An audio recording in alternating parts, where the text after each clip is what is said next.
At last, our forces have cut Russia's military arteria fiery cauldron right under Putin's nose. Oreshnik has collapsed, the Kremlin is boiling and advancing toward the Dnipropetrovsk region. The Ukrainian armed forces are suffocating the enemy with technology. This secret weapon has been shown for the first time. Is something lightning fast brewing? All this in our episode Hellpoint. Armageddon swept through Bryansk region. The Ukrainian armed forces crushed Putin's army. The Iskander was blown to pieces. Kursk region is on the edge, and Tyotkino is a real hell for the occupiers. The Ukrainian armed forces are storming so fiercely that the enemy is falling apart at the seams. The Russians are trying to hold the defense, but instead of success, they get a painful slap in the face. Captured occupiers whine and betray their own without hesitation. All the most interesting details are coming up in the story. This is the commander of the Iskander division, Lieutenant Colonel Oleg Podozyorov. A Russian officer who tenderly poses with his daughter, yet cold-bloodedly launches missiles at Ukrainian children. Or rather, he used to launch them. Yes, during an attempted strike on Kyiv on June 5th, an Iskander M launcher was destroyed, along with its missiles and 14 killers who were operating them. Half of those eliminated were officers, including Lieutenant Colonel Podozyorov. The launcher that was destroyed by HIMARS had been deployed 40 kilometers from the border in the Bryansk region. The missile operators probably thought they were out of reach, but the impunity of war criminals has come to an end. And I believe that the war should be fought on their territory. They keep coming. We need to go in there and smash their group. Radik and his comrades from the Ari battalion are fighting right here in Tyotkino, a large settlement in the Kursk region. Ukrainian forces entered Tyotkino a few weeks ago. The fighting is taking place practically in the center of the settlement. Even their local public pages and their military are spreading the word that Tyotkino is surrounded, that our troops are there, and so on. And against the backdrop of all the events happening across the border right now, this has a pretty good effect on the overall situation. Among other things, they have to pull units here, units that weren't stationed here and that could have been sent to other directions to support some offensive actions. But they have to redeploy them here. The Russians are clinging to the industrial zone of Tyotkino. Infantrymen are attacking the enemy, engaging the Russians in close quarters combat. Ukrainian aviation is destroying enemy drone control points with precision-guided bombs. Our forces have established positions in Tyotkino, including part of the Ukrainian Volunteer Army, the Ari battalion. This is a strategically important site. Before we entered this village, they used 209 KBs against us over 4 days, but they couldn't drive us out. They started deploying Pskov special forces against us. The area assault troops broke through to the railway bridge, and in another area, a few daring Ukrainians captured a large group of Russian prisoners. There were 9 of them. Not 9, there were 11. 2 of them weren't brought out because when we were already escorting the prisoners out, well, they noticed that we were taking them out, their hands were tied, and they started finishing them off with FPV drones. 2 didn't survive because they killed them. There was 1 officer, and they were members of the special forces. The objective was to eliminate them before they could transmit any information. When we were being escorted out by Ukrainian servicemen... When we were being escorted out by Ukrainian soldiers, we came under artillery fire. Our own artillery. They were hitting us with drones. They were hitting us with drones. I don't know if it was a German drone or not, but the explosion was intense. But we managed to get the officer out without a single scratch. Here he is, together with his subordinates, fattening up on Ukrainian salo. So, is it tasty? He says it's tasty. Thank you. The salo is just right. The Russian officer is still surprised by the ingenuity of the Ukrainians, who, pretending to be Russians, captured the special forces. A group approached us. A group of 5 people approached us. Which led us. This misled us. We thought they were our own. And so we were taken prisoner. We were taken prisoner. Intelligence seems to be the one resource Ukrainians never lack. Where our soldiers act more wisely than the enemy, the situation remains under control. Putin's nutcase finished. Powerful strikes against Russia have dismantled the dictator's pride piece by piece. The Russians' nuclear potential is approaching 0. The Kremlin definitely did not expect such a turn. Will there really be nothing left to threaten with now? Can we finally breathe a sigh of relief? More details in the report right now. Operation Web is not just an attack on strategic aviation, but also on one of the components of Russia's nuclear triad. Along with land-based ballistic missiles and submarines, long-range bombers make up the three types of delivery systems for Russian nuclear weapons. This is how the Belaya airfield looks right now. Pretty impressive. Strategic enemy aviation. Despite such a strike, the Kremlin is not threatening to wipe Ukraine into nuclear dust. Instead, in Russia, they have started talking about the possibility of using Oreshnik, the first and so far the only successful missile launch at Ukrainian territory was in November, targeting Dnipro. That was in response to the permission to strike Russian territory with Western missiles.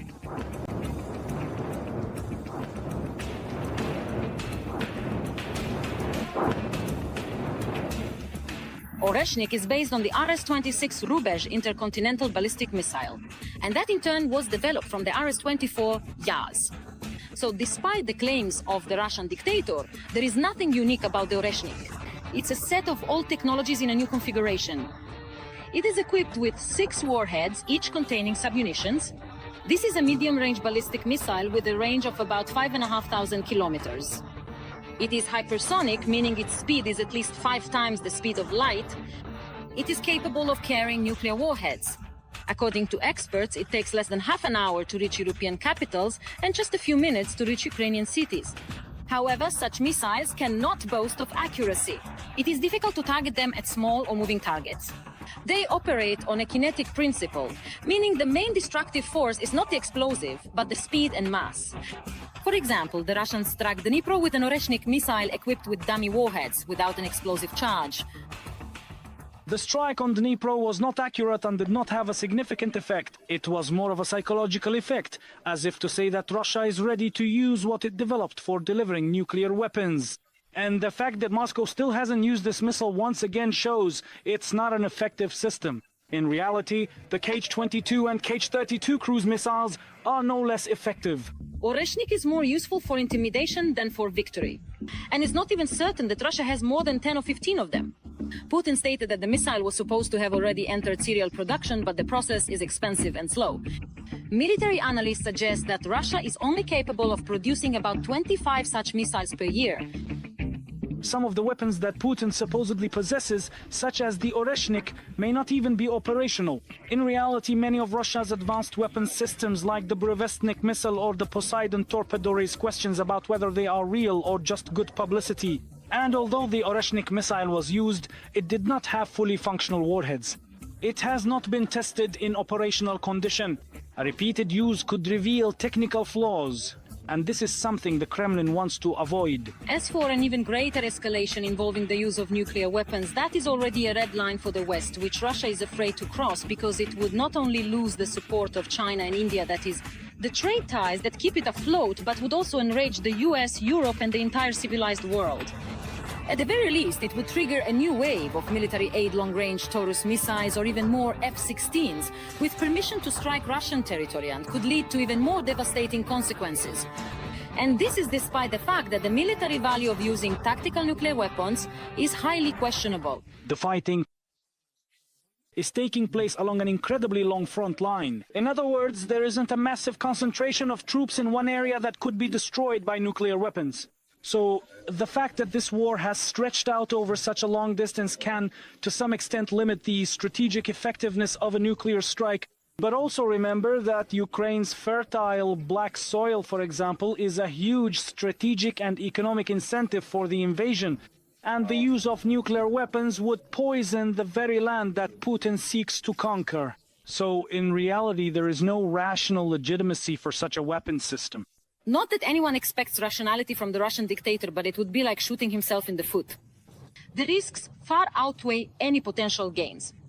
Every voice matters. Join our community, support independent journalism, and help us bring you the truth from Ukraine. Become a member of Ukraine Today. Join us now.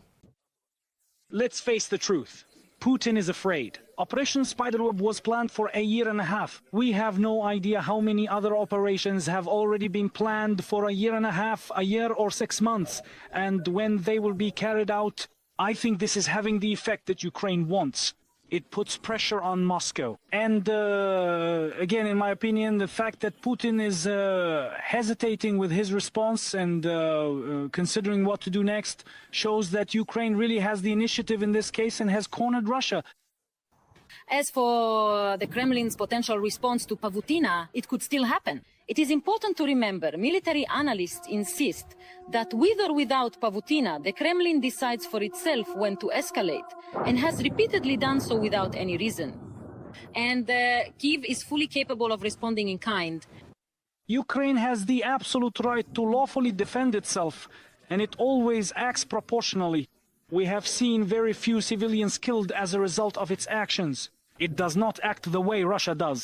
Formally, Russia has not put forward any new demands after the Ukrainian drone strike. In official statements, there are the usual warnings about consequences, but nothing specific. Just as the aggressor uses nuclear blackmail to intimidate the West, it itself fears the global reaction to the use of nuclear weapons. Because in addition to the consequences that Russia suspects or has been openly warned about, there are also a number of unpredictable ones. Svitlana Chernetska, Yuri Romaniuk, details from the British Bureau of Inter-TV channel, Marathon United News. Urgent news from the Dnipropetrovsk region. The Russian Federation has made its final move. The armed forces of Ukraine are holding the defense with all their might. A new level of drone production. Now everything will change. Putin tastes burnt. Ukraine can strike even harder. The Kremlin's mercenaries are in shock. More details about this in the following report. For the first time in 3 years of full-scale war, Russian troops have crossed the administrative border of the Dnipropetrovsk region. This advance is taking place as part of the summer offensive and has become a symbol of a shift in the dynamics of combat operations, experts note in the New York Times. According to Ukrainian officers, small assault units began infiltrating from the Donetsk region as early as last weekend. Maps compiled by the Institute for the Study of War already record the presence of Russian units in new positions. Despite this, Moscow is unlikely to aim for the complete capture of the region. Experts from the New York Times believe that the actions of the Russians are more symbolic and strategic in nature. They are aimed at undermining the morale of Ukrainian society while simultaneously strengthening defenses in neighboring regions. In addition, control over the border area between the Dnipropetrovsk and Donetsk regions could provide Russia with a stronger foothold to complete the capture of Donetsk, as well as facilitate an advance on Pokrovsk city that still remains under Ukrainian control. Experts also emphasize a change in Russian tactics.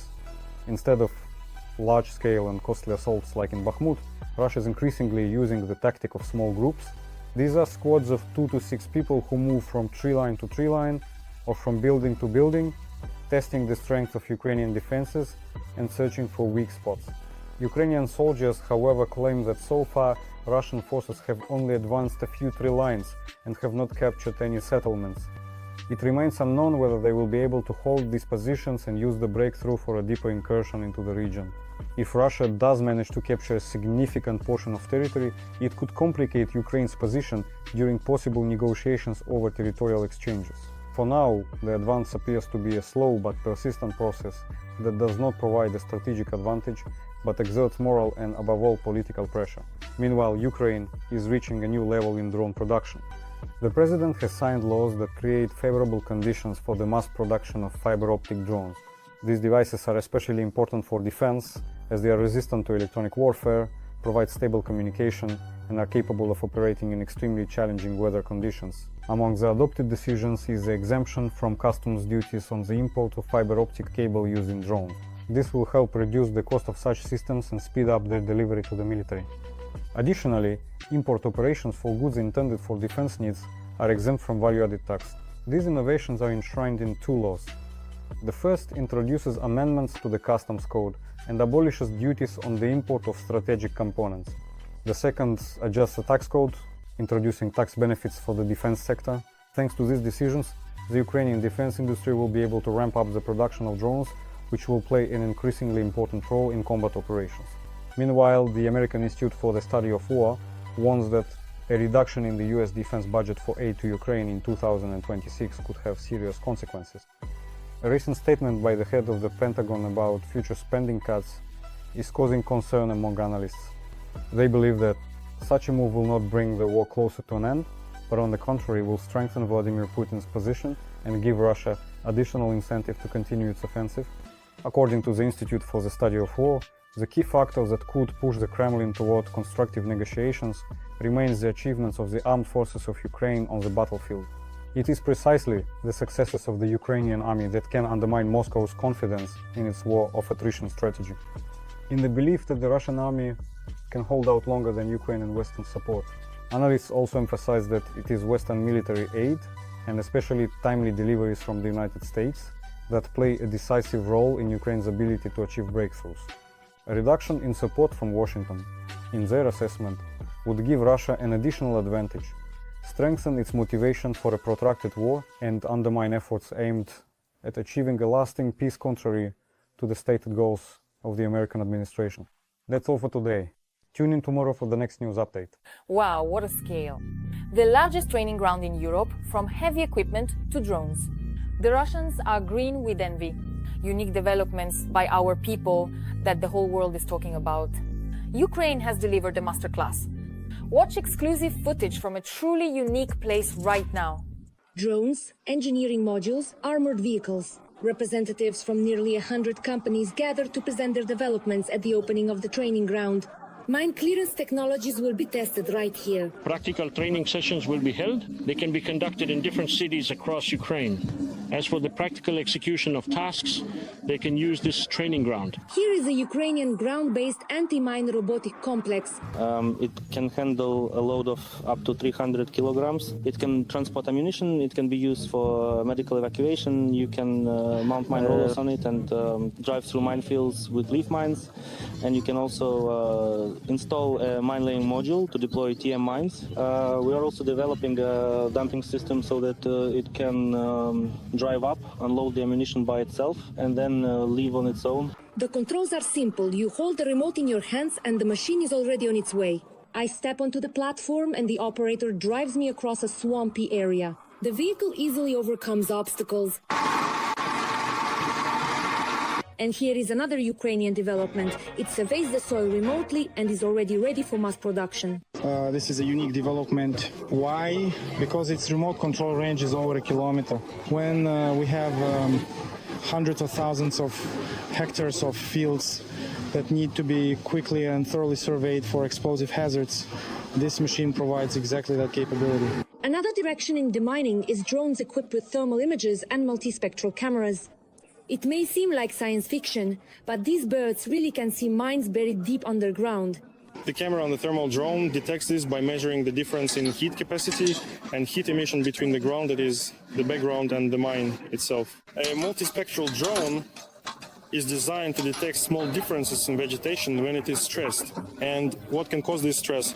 It happens if there is some object just below the surface of the ground that shouldn't be there. According to experts, due to the Russian invasion, the potentially dangerous, that is mine territory in Ukraine, now exceeds the area of a country like Greece. 139,000 square kilometers is the area that is likely contaminated with explosive objects. Of these, 14,000 are water areas. As of today, on 31,000 square kilometers, sappers and mine action operators are already carrying out humanitarian demining activities. These are very significant challenges for Ukraine. Our explosive ordnance experts simply do not have enough time to clear the fields by hand. That is why new technologies are needed. The testing ground will function both as a training site and as a testing center. Here, sappers will be trained, equipment will be tested, and all innovations that can save lives will be implemented. Mariska Kuzek, Andriy Popovich, Lviv region, TSN 1+1, United News Marathon. Kostiantynivka is under fire. Drones are hovering in the sky and pressing relentlessly with strikes every minute. The city is destroyed. The Russians have gone berserk, firing indiscriminately. Our people are holding on to the very end. Every assault is met with fire. How the armed forces of Ukraine are holding back the onslaught and what remains of the city, more in the report. Burned out cars along the roadside, houses torn apart by shelling, and nets stretched over wooden poles above the road. This is what Kostiantynivka looks like. It is 10 kilometers from the front line. In reality, every trip to Kostiantynivka, which now really resembles Pokrovsk, is a kind of lottery with so many drones around.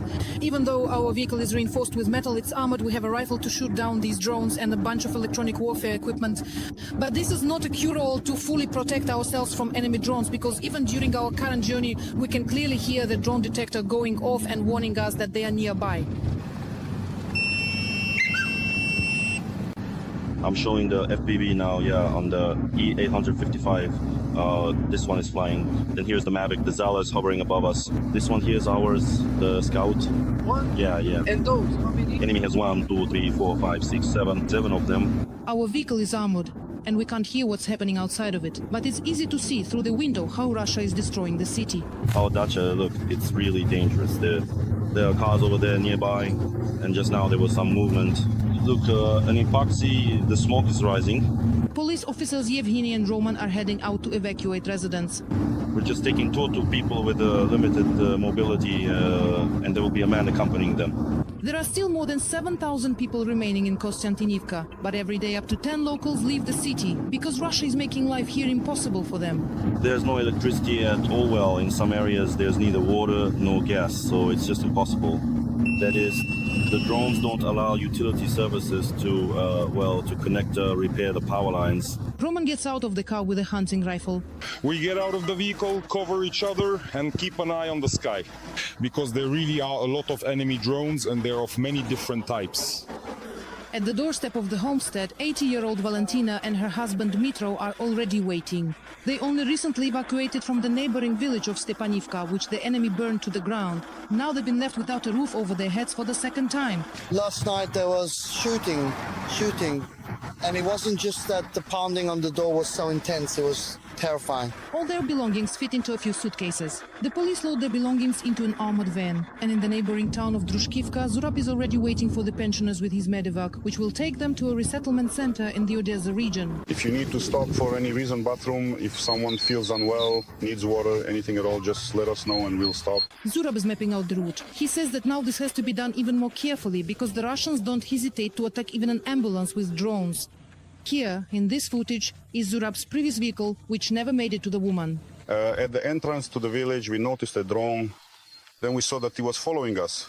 We tried to speed up, but the road was bad, so I couldn't pick up the speed needed to get away. Well, I got up to 130, slowed down a bit in one spot, and at that moment it hit us. Luckily, there was no one inside the car. The car is being repaired. The medics were concussed, but the next day they still managed to evacuate the elderly woman. It flew right over us. He could clearly see what kind of vehicle it was. He saw that it was a medical vehicle. He saw the markings of the Poliska humanitarian mission. He saw all of that. And moreover, I think he wanted to fly around to the front, to the windshield. But because I started to speed up, he just hit wherever he could. Zurab closes the door of the ambulance. The pensioners have an 8-hour journey ahead of them, away from the war. And the police officers once again turn the vehicle back toward the city. There are still several more trips ahead. They say people are eager to leave Kostiantynivka as the fighting draws closer, and it's necessary to evacuate as many locals as possible before the front line reaches the city itself. Yulia Krienko, Volodymyr Parakhonsky, Ole Mostovi, TSN 1+1, Marathon United News. That's all from me for now. This was Darina Hutsakalo with you. Even more harrowing news from the front in our next broadcast. In the meantime, don't forget to subscribe and leave a like. See you soon!